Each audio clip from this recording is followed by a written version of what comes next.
Energized Show, up the Irish.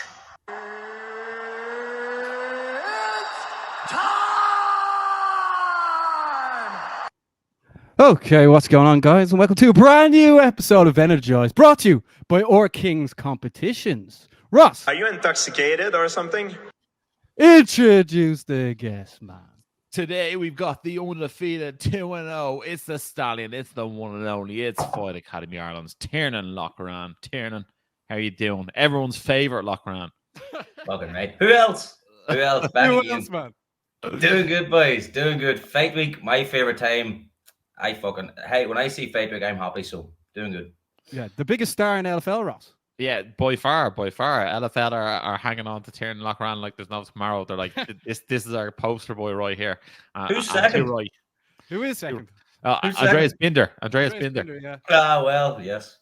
Yeah, he did with a belt. He's back in PFL now. Yeah, that's true. He is. He's not even there. The one and only superstar. Nobody's close. Nobody is close. Absolutely. Tell us this, Tiarnan. How are you feeling after going 2-0? What a win, what a finish. And also, how do you feel about the promotion? Obviously, they're backing you. Do you feel the love from them? I do. They're very good demeanour. I'm happy where I'm at. This is my last fight with LFL. I'll be honest, I'm not 100% sure what's next. Me, Pat, and Shanda, we haven't really spoke about it fully yet. Them boys have been busy with Paul and stuff, so I'll have to speak to the lads, see what's going to happen after this one. But hey, them first two fights at LFL, I feel like I've come on leaps and bounds since the first fight to the second fight and now to the third fight. And that's exactly what I want at this stage of my pro career. And plus, it's built my brand, got a good finish in the last one. So, no, I'm really happy. Really happy with it.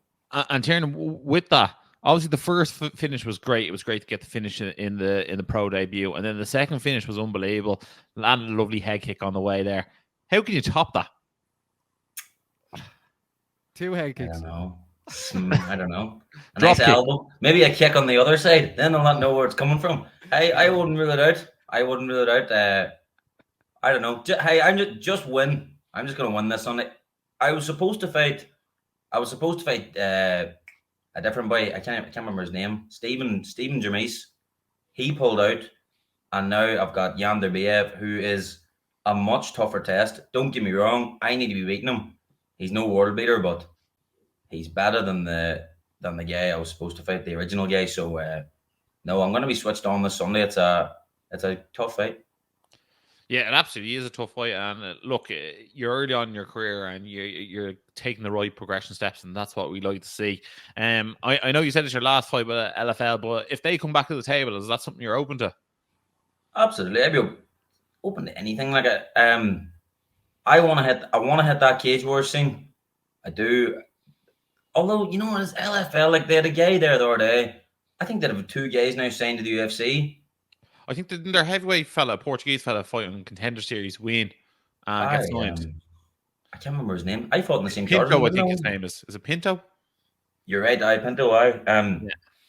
Yeah, so he gets signed to the UFC. Look, I'll speak to Pat and Shando. I'm honestly, I'm not sure. We'll take it as it comes. I'll get this one on the road. That'll be 4 training camps this year. We're supposed to fight in February. That fell through on fight week. Then we went in April. Then we went again in August. And now we're going in things. So October. So I'll get this out of the road. Call it a good year. And we'll see what happens. LFL are definitely watching this. And they're like, we have to sign this guy up. Tiarnan, what you want? Let them know right now what you want to do. I want to get to the UFC. I want to be the best fighter in the world. That's what I want. And if LFL can offer me a contract to get me straight to the UFC, show me a path, that's all I want, boys. Talk money, talk everything.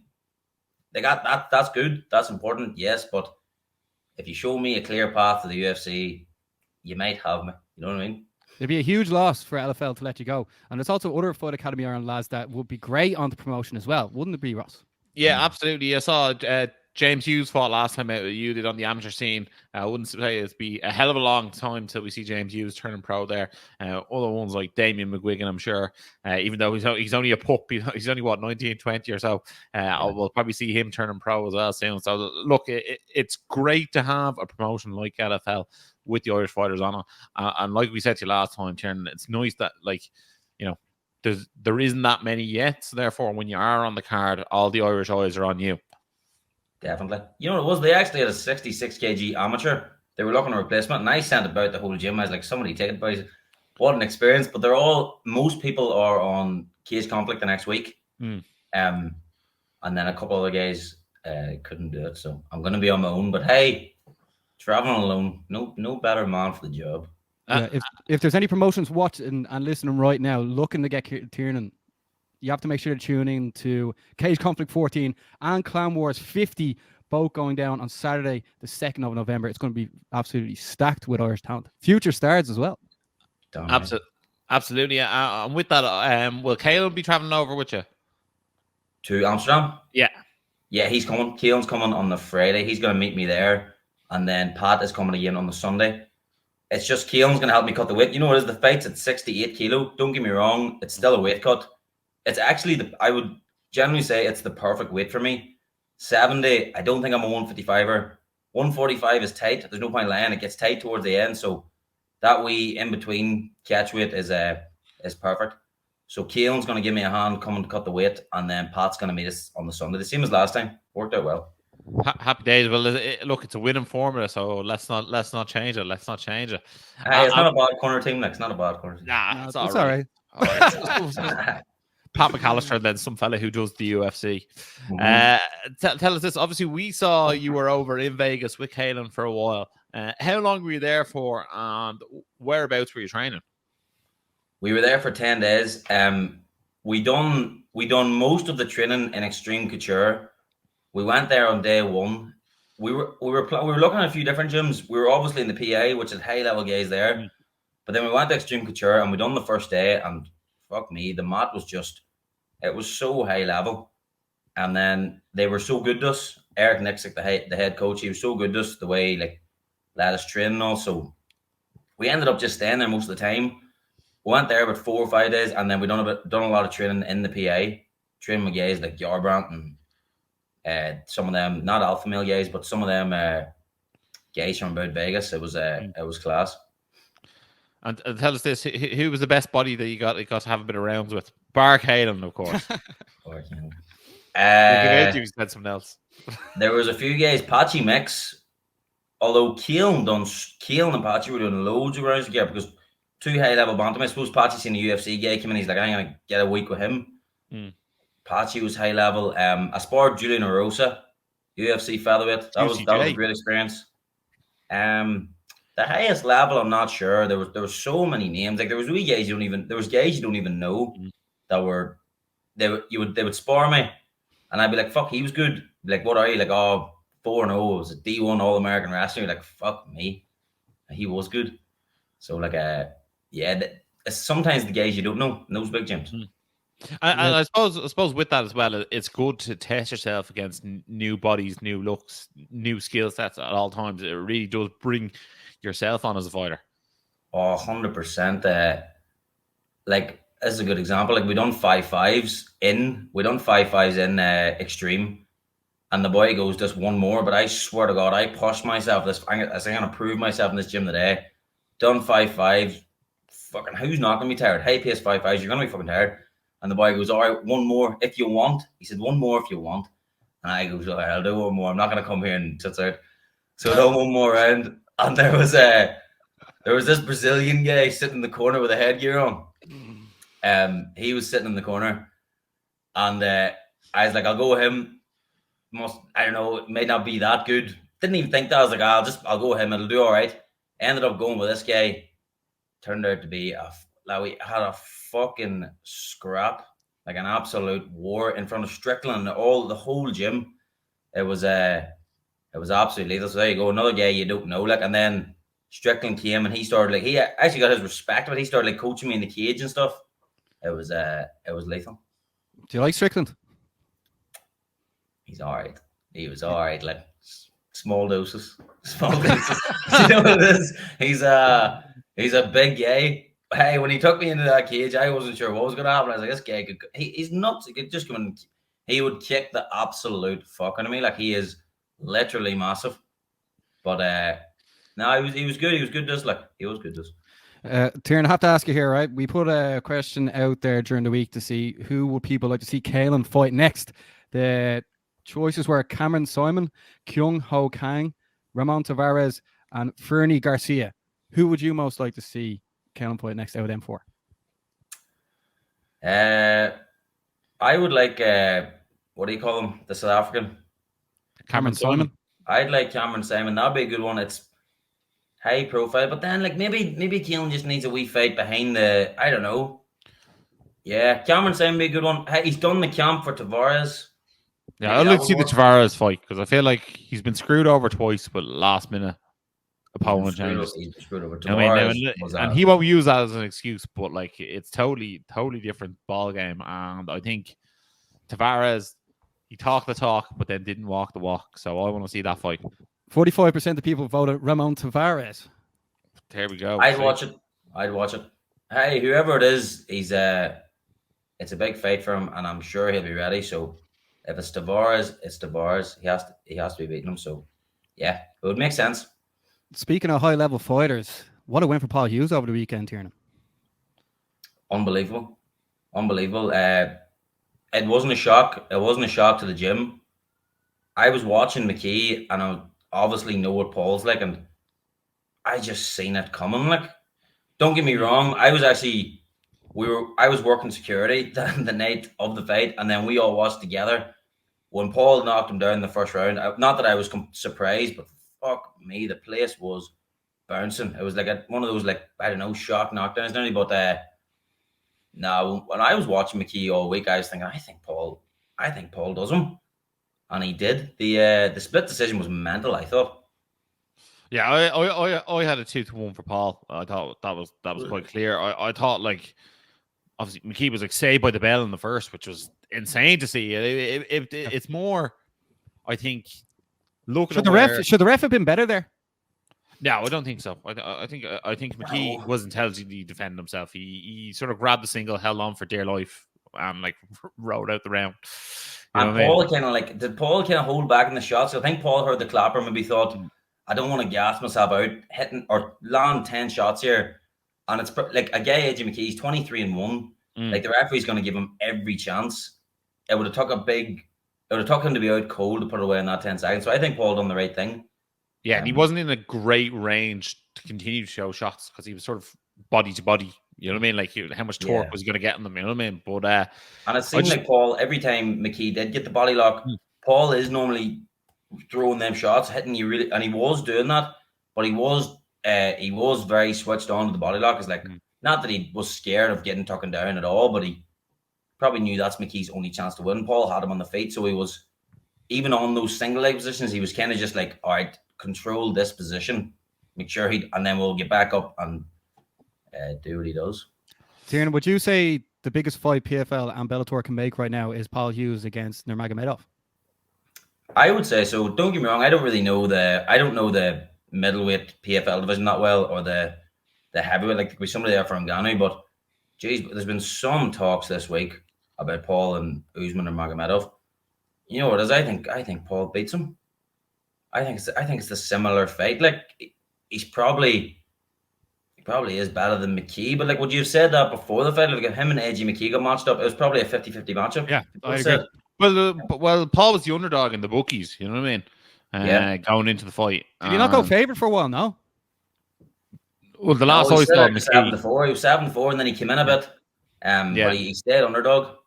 Yeah, I think I saw Paul. I think the shortest odds I saw him at was 7-5, and even at that, like, nothing against Paul. I was surprised that, because I thought, like, with the American lines and stuff like that, that McKee would have been even more of a heavier favourite, because I'm sure the American audience are like, I've heard of this Paul Hughes guy, but like, surely he's not as good as AJ McKee. Like, that would be probably the narrative from the American side of things. And then, like, obviously, you know what I mean?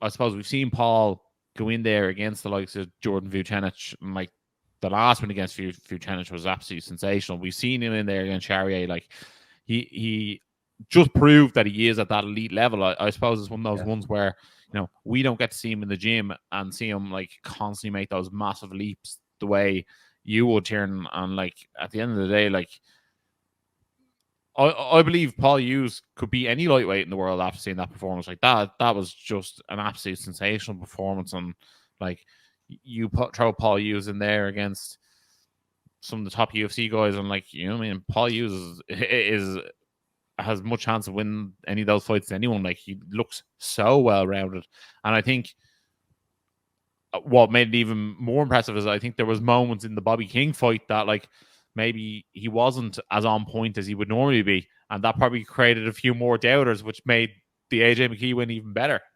Mm-hmm.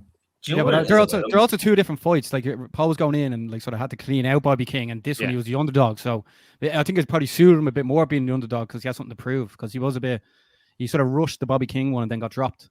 First time in his career, I'd say he's the underdog as well. But you know what? First time in his career, he was the underdog, I'd say. I know. I heard that. I think people look at Paul and they don't see all the work he's done over in Killcliff as well. I think they're just like, oh, he just fights up north. But like, I mean, he's so well rounded, and like the way he went trending as well after. I think like the way AJ McKee is the PFL Bellator like poster child, the way he just went in, made him look second best, and now he's the guy. Yeah. Tiarnan. Do you know what it is? Do you know what it is about him? Like, put everything aside, like his skill base and everything. He hits so fucking hard. Look at the Jordan 2 fight, and even look at the Sharia fight, and then his last 3 fights. He literally hits people, and he's so technically good and he's so skilled, but like he hits like a fucking truck. Quay Higgins will say that. So he has literally a chance against anybody because you're scared of that. The power he has. Do you think he main events now, like over in the next Riyadh season? Even though it seems like it's Riyadh season every week. I would say so. That Nurmagomedov, like even the Nurmagomedov name, like I would definitely think so. Khabib shared the post. He was sitting beside Paul blew up this weekend. He was sitting beside Ronaldo after the fight. Oh, the Ronaldo picture. Mental. Sorry. Mental. Sorry. Ronaldo was sitting next to Paul after the fight. Yeah, that's true. Yeah, he happened to get a photo of Paul. Yeah. Ronaldo, he blew up this weekend. I think he's the new face. We want to call it the face of the LFL or the new boy in the LFL. I think. PFL. Certainly back in this part of the world, isn't it? Yeah. PFL tour and LFL. Whatever it is. Paul Hughes was the biggest winner of the weekend in May this week. He really was. That includes Cyborg, who picked up another belt, if that belt counts, because it's a bit of a strange one. And then even with Ngannou, like obviously Ngannou getting the win, doing it for his son was like obviously very emotional, and like who doesn't love seeing Ngannou back? But for me, Paul Hughes went in there and made a statement. No one's stock rose as much as Paul Hughes did this weekend. It was absolutely incredible to see. The biggest win outside of Conor McGregor in Irish MMA history, in my opinion. Yeah. Jeez, that's very controversial. It was the biggest fight apart from Conor McGregor. Definitely, I thought it was absolutely massive, and the way he done it. Again, the split decision is mental, so the way he done it is unreal and well deserved. Nobody deserves it more. Like the other two biggest fights, I would say, are probably Peter Queally against Patricky Pitbull and Ian Gary versus MVP. They're the other ones that sort of stick out outside Conor McGregor fights that were big in Irish MMA. And what about Tiarnan Loughran this weekend? Damn right. Tiarnan Loughran this weekend. Jesus, man. Taking on the short notice animal, Ramazan Yanderbiyev. Fucking nobody gives me a chance, please. Nobody does. He gives you no chance. We also have to give a shout out to the one and only Jared Burns getting the win over the weekend here. And did you check that one out as well? Sunny Tenerife. I did. Do you know what it was? I was working security at a thing. I never worked security. Like, this was so random. I was working security, and then went and watched. It was deadly. I was working security at a Muay Thai fight, and then I went and watched Jared, and then came back, finished security. Security actually just finished, and then we all went and watched Paul. It was fucking deadly. Was it Dan O'Toole fight? What, sorry? Was that the Dan O'Toole fight? It was Garrett Smiley's. He was the main event, the Muay Thai. Oh, class. Did he win? It was unreal. But boys, I swear to God, Jared Burns, I think this fight was a bantamweight, but Jared can make flyweight. Yeah, as a flyweight, I don't know, but I honestly see that man being a problem for anyone on the planet at the minute. He's called the animal for a reason. I only found out that was his nickname this week. That's dead. I don't think he had a nickname last time out. Not that I was aware I of. didn't know. I didn't know. Jared the animal. That's perfect for him because he's a fucking animal, and he's very close to that brave belt. So Yeah, he's great their name to face. him. He's their face of of the company. He's Yeah. their Tiarnan Loughran. He's their Paul Hughes. He's not that. He's not quite that yet. But Well, the way they're going on, he definitely is. what? Well, he was getting a lot of coverage. He's getting a lot of coverage. Yeah, No, but and he's looking. It's definitely a bigger name than Brave than I am. What is? Definitely a bigger name than Brave than I am. No, but they want to make that Makiev fight as well. That's what they're. I seen that the two of them were talking. Jared wants it. I think. Yeah, well, he was there. He was there on his opponent's back, trying to sink in the rear naked choke, throwing a few shots for the last 30 seconds, calling out Makiev, saying, telling him he wants it. So, like, no better way to get it. And, like, that fight's bigger than the belt as well. Even though there is no flyweight champion, but, like, that fight's bigger than the belt. And if that's a fight to make, might as well make for the belt. And 5 rounds, why not? Like, definitely. If you're like, realistically, Makiev is Brave's like crown jewel. Like, he's their biggest fighter they have at the moment. So they might as well put him in. And sure, look, if people are doing Dagestan versus Ireland, if that's going to be a thing, why not do Jared Burns versus Mohammed Makiev?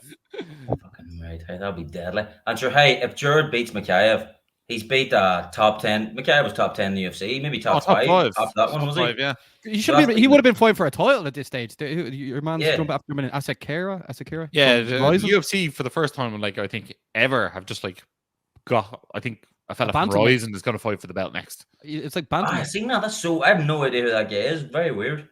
Yeah, I've never seen the UFC just like usher someone in and be like, by the way, you can fight for the belt. No, remember they did the Ultimate Fighter. Yeah, but like they still fought for the UFC just like in the exhibition bouts. Like, that doesn't count. Like, this guy is just like out of the blue being like, come on in. I know. Fair play to him. He's lucky, but I don't know much about him. I couldn't even give a prediction. I know nothing. I think it'd be even funnier if he wins. Yeah. And like, maybe will. He's beaten Haraguchi before, so like, strange. Him sitting behind the bar, telling the story about his, I didn't even have a fucking fight. I went and wiped the concert in one fight. He still has to make weight. That's the thing, because he's actually a bantamweight. But look, yeah. Tiarnan, you're back this weekend. Look, we have to give all the lads a shout out. You're back this weekend, and then obviously you're going to be Cage Conflict 14. For the people tuning in now, they can check you out on YouTube this Sunday, the 27th. Not to be missed. You are the face of LFL. Is there anything you want to say to the people tuning in now? If they need you for security for anything, or like, just let us know. But well, that's true. I could do 2 jobs: get the fight out of the road and then keep the place safe. You know, but you didn't say safe too confidently there. Keep the place. He's like, it's Pat free that weekend. What you supposed to do? But no, fucking tune in. I'm gonna fight. I'm gonna fight to my opponent's weakness. Don't get me wrong, boys. I've done the same again. I've found out what he's quite poor at. I'm gonna play off it, and my last fight, like, I fought that guy in the back foot. I was moving the outside. I've been working that style a lot more. But that's not my style. My style is going at you, pressure and takedowns, taking you down, letting you up, high pace, and playing off it, using my boxing. And that's, hopefully he's not watching, but if he is, fuck him. That's what I'm going to do to this guy. I'm going to take him down, feint takedowns, hit him, shoot box. Yeah, I'm looking forward to it. Marab Loughlin coming at you. Marab Loughlin, boys. I've been watching him. I've been watching that wee bastard for the last 2 weeks. He's the man for it. Just keeps going. Just a quick one as well. This weekend, who do you think is going to win UFC 308? Topuria versus Holloway. Oh, that's your division. That's your champion. That's your champion. It's your division. I know. Hey, Max all day for me, boy. I don't know. He's 9-4. He's actually moved him over now. Said it now. Don't get me wrong. Topuria, obviously, he could knock him out, and I think he probably will drop him or at least phase him, because there is moments in fights where Holloway, he's unbelievable striker, but even Gaethje's unbelievable fighter too, but he dropped him, as one-sided as that fight was, he dropped him too. If Topuria catches you that right hand over the top, you're in trouble. So, but I think Max all day. I think the feints, the jab, maybe I'm gonna pick Max to finish him lit. It's gonna be a good card. It is. It's gonna be class. Baz, give us your prediction there, quick. Oh, I'm just going to go for Topuria. Yeah, I mean, just loyalty to my European brother. Ah, come on. Oh man. You know what they say, to be the best, you got to beat the best. And the best is blessed, baby. All day, every day, Max Holloway. My guy. Yeah. My mate. A real team Chiboyev. You definitely had that route. You definitely had that route down in front of you. That whole wee poem there. Oh, no. Max Holloway is my guy. He's always been my guy. Yeah. I showed him around Dublin once. So, like, well, one building. So, like, Did you? yeah. Oh, yeah. I went up and whispered in his ear, like, real creepy, and I said, to be the best, you got to beat the best, and the best is blessed. And you were Like, by far the noisiest instantly- guy of all time. Yeah. Instantly creeped him out. He's like, oh, I like this guy. We'll put that picture out on Thursday, Ross. Just so for all the haters that don't believe it. Yeah, But Tiarnan, we're buzzing to see you this Sunday. I'm sure the whole country's gonna be tuning in as always. But we're gonna let you get on with the rest of your day, bud, and we'll speak to you again very soon. Yes, lads, that'll do you. Hey, anytime, always, anytime. Energized Show, up the Irish. So Ross, that was everyone's favorite Loughran. Yeah, the stallion, the T-man. What a guy. Big fan. He's gonna do big things. Yeah. But before we get, if you are new to the show, make sure to like and subscribe because we are here every week. Ross, there's obviously a huge UFC card going down this weekend, but we have to just go back over what happened over at PFL over the weekend. Francis Ngannou won in the main event against Renan Ferreira. Did you think it was an early stoppage? I don't think anyone thought it was an early stoppage. Like, I think did they want Renan Ferreira to get sent to the morgue, or what's the story with that? I thought Ngannou was going to have to, I thought Dan Hardy was going to have to Herb Dean that referee. He wasn't far off saying he was saying stop the fight. But yeah, look, Ngannou, big win. I suppose just like to touch on like the overall thoughts on the card. This is sort of my sentiment. Like, I felt like that fight after Paul Hughes had no reason to be there. I know we said it before, but I thought that was very, very strange. And I thought they could have pushed Paul Hughes another fight up the card. Could have went like Paul Hughes, then the Evelyn Edwards fight, then Cyborg, Pacheco, and then Ferreira versus Ngannou. I thought, obviously, for me, like, it was like, see, Paul Hughes was like my number one interest, then Ngannou, then probably a tie between Cyborg and the Edwards fight. Yeah, well, when I put the poll out during the week asking which fight were people most interested in, like Paul was the overwhelming favorite, and then Ngannou second. Yeah, well, like, no surprise there, being like the Irish media giants that we are. Just because it's Battle of the Giants. We call it Giants. Are you saying the people were biased in their voting? Nah, never. But yeah, so look, Paul Hughes, AJ McKee, you know, I suppose the question was it too much for him? And it absolutely wasn't. He absolutely thrived in that situation. He said he was going to thrive. And it was one of those ones where, you know, I was looking at him, he looked like he had conviction in what he was saying. And it looked like he believed in what he was saying. But, like, there's always that, like, I think it was, like, the only way I could describe it is when McGregor was fighting Aldo, it's like, I don't know, like, can he beat someone this good? I think it's you almost like underestimate the Irish person, if you know what I mean. Like, you don't, it's hard to stand back and look at their skill set and go, that guy's incredible. Sometimes, like, you're willing him to win, but you're like, I don't know, AJ McKee, like, I've seen him do some pretty incredible things. He's been the Bellator world champion. So, like, can Paul beat him? I don't know if he can. And then, obviously, he just went out and did it, like, and he did it in an emphatic style. And, you know, he was the one who was close to finishing the fight. And he landed the bigger shots. He went out there and I suppose he was dominant, really. I know McKee got the second round in there, but, like, Paul was never really in any trouble in there. So it was incredible to see. And then, like, you know, Ronaldo asked him for the selfie afterwards, and he said he'd do it. And then even his post-fight press conference, when he was calling out Usman Nurmagomedov, when he was saying Dagestan versus Ireland, and then he was saying, like, you know, he could have McGregor in his corner and Khabib in the other. Like, I feel like he didn't put a foot wrong, to be honest. See, the thing is, Paul is very much the new era of fighter. Yeah, Like, he's cerebral. Yeah, he knows where the cameras are. He knows what to say, the right things to say. He's very tactical in what he says. Like, like obviously going out and getting the selfie with Ronaldo after, saying that Connor should be in his corner, knowing that that'll go mad viral as well. Like, I mean, like Paul is very tactical in what he does, inside and outside of the cage. And then look what happens there. Like, he believed in himself. He believed, he conceived, and he achieved. You better believe it. Michael Bisping, watch out. There's a new goat in town. And then him against Nurmagomedov next. Like, I don't know where they're going to put that.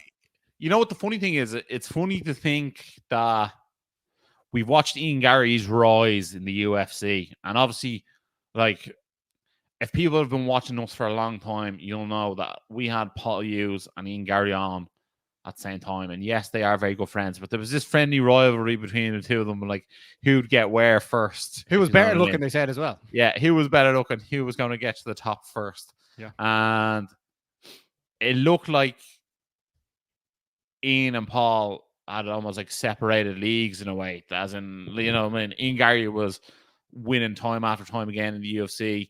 Paul Hughes was struggling to get him a fight on Cage Warriors. Constantly the question was asked, would he be signed to the UFC or not? Then he went to the PFL.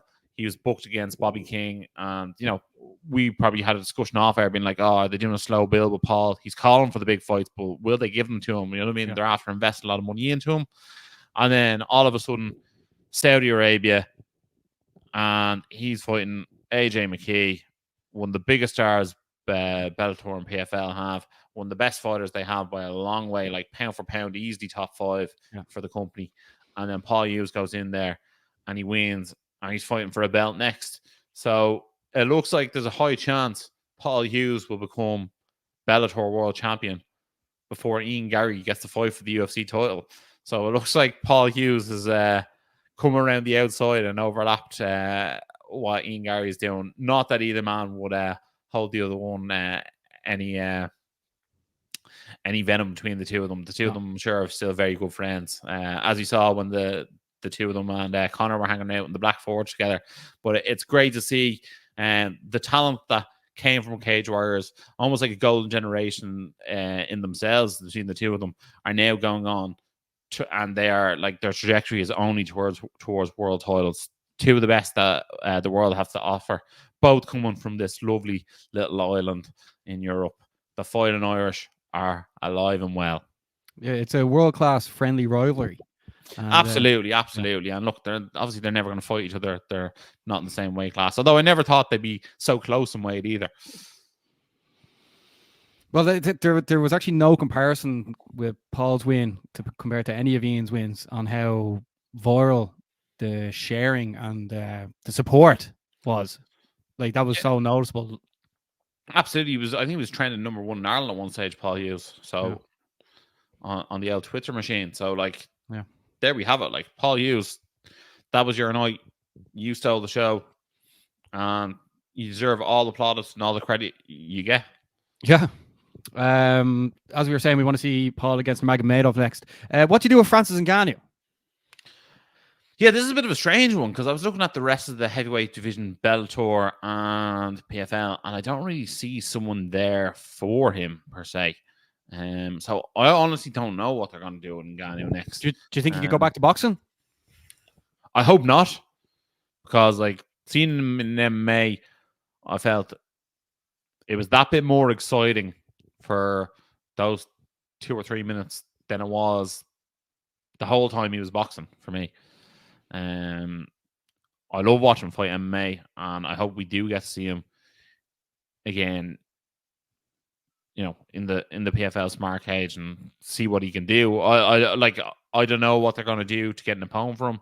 Like, obviously, a very emotional time for him with the loss of his son. And, you know, the smart cage was actually packed afterwards like a boxing ring. The amount of people, I've never seen so many people in the cage for someone's victory. So it'll be interesting to see what they do, but maybe they need to create a bit of spark between 1 or 2 other heavyweights to, you know, get a potential opponent for him, because at the moment I don't know who's next, and I don't think the way that fight went made PFL look that great, because obviously they had Ferreira beat Ryan Bader, who was the Bellator champion, and then for Ngannou to dispatch him so fast just makes it look like the UFC caliber talent is so far ahead of PFL and Bellator. They'd love to get Fedor in there, wouldn't they? Also, I have to give a massive shout out to Chris Cyborg against Larissa Pacheco. That was actually that showed women's MMA in a whole new light over there as well. And then, that was an absolute dogfight. That was a dogfight. That was quality. And then also I thought it was interesting and just goes to show like the battle hardness of Chris Cyborg that I thought she handily won the fight, but like she looked the worse for wear. Yeah. But how many fights has she had? I think she's 30 pro fights now, 28-2. Yeah. One of the best to ever do it, no doubt about it. And then shout out to Johnny Eblin defeating Fabian Edwards again. Just a couple of things in the build up to that event, Ross, as well. One thing PFL and Bellator are just sort of making confusing is the way it was a PFL event, but all week the fighters wearing Bellator outfits and stuff. And when you're trying to explain to people this, that, and the other, it's like, would they not just wear the PFL gear that week? Yeah, it is very, very strange. I saw Paul Hughes facing off AJ McKee wearing Bellator tracksuit, even though he was signed to fight in the PFL. Didn't really make sense. It was a PFL event. Paul Hughes, a PFL fighter, didn't really get it. Maybe that was the only tracksuit he had, so he wore that. But I think that was on PFL to get him another tracksuit.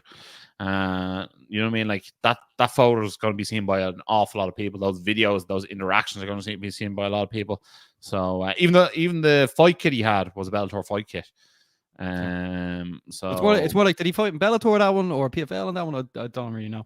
But look, they need to decide who they are, what they're going with going forward, and go with it. Just go with it. Yeah, make your mind up. I think they've defunct the Bellator website because I was trying to go on the Bellator website yesterday, and Bellator.com doesn't seem to exist anymore. Yeah, it diverts, and they got rid of Bellator's. I think Bellator Europe's Instagram page and gave it to BFL or something. Okay. Okay, Ross. This weekend, huge event for UFC fans. UFC 308. Ilia Topuria is taking on Max Holloway. I know we slightly discussed it there with Tiarnan Loughran, the one and only. But what do you make of this fight, and are you excited for it? Yeah, this is one of the fights I'm most looking forward to this year. I think in terms of caliber of martial arts and exciting fighting styles, I don't think you can get me much more excited for a fight. If you were to put every single if you put this title fight up against all the other title fights and the ones that are booked or the ones that just went by, this is probably my favorite of them all. I think Max Holloway, after knocking out Justin Gaethje in what could have been a fight of the year and, my opinion, knockout of the year performance at UFC 300, I think that guy is the BMF and couldn't think any higher of him. And then he's going against someone here who also could actually become. I know a lot of people are saying Alex Pereira definitely fight of the year guaranteed, but the winner of this fight has good contention to say it should be them. You know what I mean? Holloway will be picking up a second belt. He'd have a knockout win over Gaethje and then a win over Ilia Topuria. And if Ilia Topuria wins, he has a knockout win over Alexander Volkanovski, and then he'd have a win over Max Holloway. You know what I mean? If you take in terms of caliber opponents, whoever wins this fight is definitely beating the highest level of competition this year out of any weight class. And this fight is one that fans will not want to miss. Yeah, it should be on a good time as well for the European. Yeah, this one that was on at 5 a.m. You'd stay up to 5 a.m. to watch. Sick of staying up to 5 a.m. man. Jeez, I need some beauty sleep here. The poll so far saying who are people, Team Ilia Topuria or Team Max Holloway? Right now it's 29% Ilia Topuria, 71% Max Holloway. There's a lot of loyalty to Max Holloway there, Ross. Yeah, you better believe it. Too right. Yeah, I'm going with Topuria at the moment. You're going Max Holloway. That loyalty. Ross, co-main event. Robert Whittaker is taking on Khamzat Chimaev. What you make of this scrap, bud? Yeah, well, I think it's fine for him to see if Khamzat's the real deal at middleweight. Obviously, we saw he was the real deal. Well, I think that was actually a middleweight fight when he fought Usman, wasn't it? But we saw he could beat a top welterweight. Let's see if he can now beat a top middleweight. I think obviously when Khamzat Chimaev came in and he took the UFC by storm, he wanted to fight every week. That's what people love him for. I think he's lost a bit of fandom now that he's not fighting every week. I think he's still popular, but I feel like people Now, when he was fighting all the time, people thought he was unbeatable. Now that he's not fighting as often, people believe he is beatable. So let's have a look. Let's see how it goes. I'm excited for. I'm gonna pick my boy Robert Whittaker though. I think he's good enough to stop the takedowns, and I think he's better on the feet. I actually forgot we have a picture of Robert Whittaker as well. Who don't we have a picture with? People are always asking us for selfies. I'm gonna stay in my non-loyal area, Ross, and I'm gonna go Hamza Chimaev for this one as well. Other fights on the card, Ross. Leron Murphy taking on Danny Ige, Magomed Ankalaev against Alexander Rakic, and Sharaputin Magomedov taking on Armen Petrosyan. Like some cards the UFC put out are absolute dog shite, but like this one is quality. Jeff Neal against RDA, Soidner Magomedov against Daniel Santos, Abus Magomedov against Bruno Ferreira. That's actually going to be a really cool fight, man. Okay, that's that card. There is other fights in it, but like we're not going to get into absolutely everything here, bro, because some people just want to know what the good shit is. This weekend, Ross. Oh, sorry. We also have to give a shout out to the lads who won a Brave. That was Jared Burns and Richie Smullen about one, and then the two lads. By the way, shout out to Richie Smullen. Like done in 29 seconds. That guillotine was frighteningly good. Yeah, he's a bad man. And then the lads from Team KF winning at the Cage MMA. Dominic Norcus and Craig McGrattan. Ross, you put out a clip of Craig McGrattan after. Yeah, I did. Craig McGrattan, he was dedicating the win to Evan Dunn. Tragically, a teammate of his who lost his battle to cancer. Craig touched on it that, like, you know, even at his funeral, his dad said how he wanted to be a fighter, and that win was for him. I'm sure Dom Norcus would have done something similar. I feel like the mic time was sort of different for him. But look, obviously, really, really sad times for Team KF. But I'm sure if Evan is the teammate and gym member that he was described to be, he would love to see both lads get their hand raised that weekend. And very sorry to hear for your loss, Team KF. Yeah, nice touch and way to pay tribute to him. Yeah, I hear to that. Then, as we were saying as well, Tiarnan Loughran is back this Sunday on LFL. Like this guy is definitely one to watch. As we said, he's Kaelin's brother. Comes out, finishes people. LFL are going to definitely give him a brand new contract, I'm sure. Cage Warriors are going to be all over him. PFL, Bellator. Who knows who else? Brave potentially as well. And then shout out to Arena Combat that goes down this Sunday as well in the world of Irish martial arts. And then Catterall is taking on Progray as well this Saturday, Ross. So there's... Oh, hold on. I nearly forgot. Sorry. Stephen Costello as well fights for the interim world title in Eternal. Yeah, in May down in Australia. Yeah, happy days. Can't wait for it. Who knows? That's going to be an absolute whopper one. I think Stephen will get the job done. The Juggernaut is back. Yeah, some distance to go as well. Yeah. Just before we wrap things up, I want to say I was away and then I came back and was absolutely dying and like really, really, really bad. And there's also shit on my family as well. So sometimes you can't put out a show, but what we do is we try and put out shows every week because of that loyalty. And we appreciate if you always tune in. Next week, Clan Wars 50 is going down. Cage Conflict 14. There's boxing in Belfast. There's Cage Wars in Rome. There's UFC. The shit is back, baby. Yeah, it's what a time to be an MMA fan. I can't wait for it. You can't wait for it.